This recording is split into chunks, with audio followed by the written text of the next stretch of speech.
Okay, so this is how to properly light and adjust a Bunsen burner. So we have our Bunsen burner here, and it has several components to it. We have a rubber tube that is connected to our gas jet coming out of the lab table, and we have a valve on the bottom that controls whether or not gas can flow through the Bunsen burner. And then we have our air vents right here. So we're going to use all 3 points of control to properly light and adjust a Bunsen burner.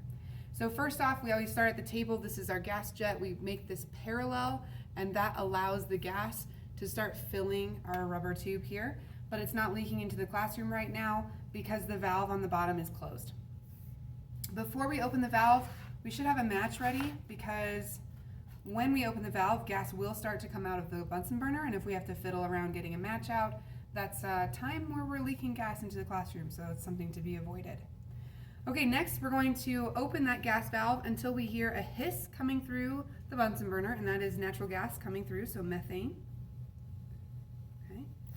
Light our match, and we're going to bring it up from the bottom because there's a cloud of gas accumulating right here, and I don't want my hand in that cloud of gas when it bursts into flames. Okay.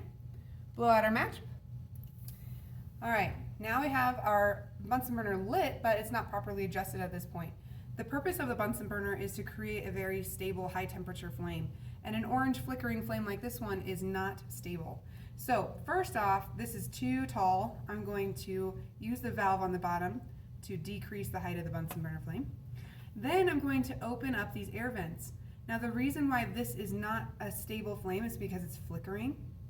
It's not high temperature because it's orange. Higher temperature flames are going to be blue in color. So we're going to open this valve, this air vent, excuse me, and that's going to allow air to come in here and mix with the gas before it lights on fire up at the top of the burner.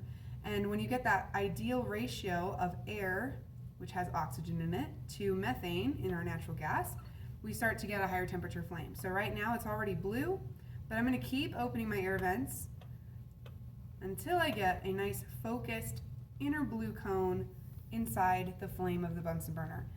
That is right at the tip of that inner blue cone, very stable inner blue cone, is the highest temperature flame part of the flame, and that's 1700 degrees Celsius approximately.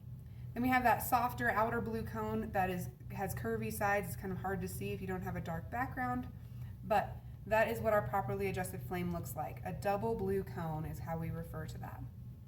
Turning a Bunsen burner off. For safety reasons, we want to turn it off at the table first.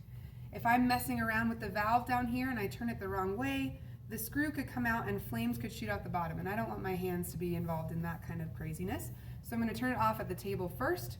Now that the flame is gone, I can adjust the valve, close it up, and close the air vents, and it is ready for the next person to start fresh.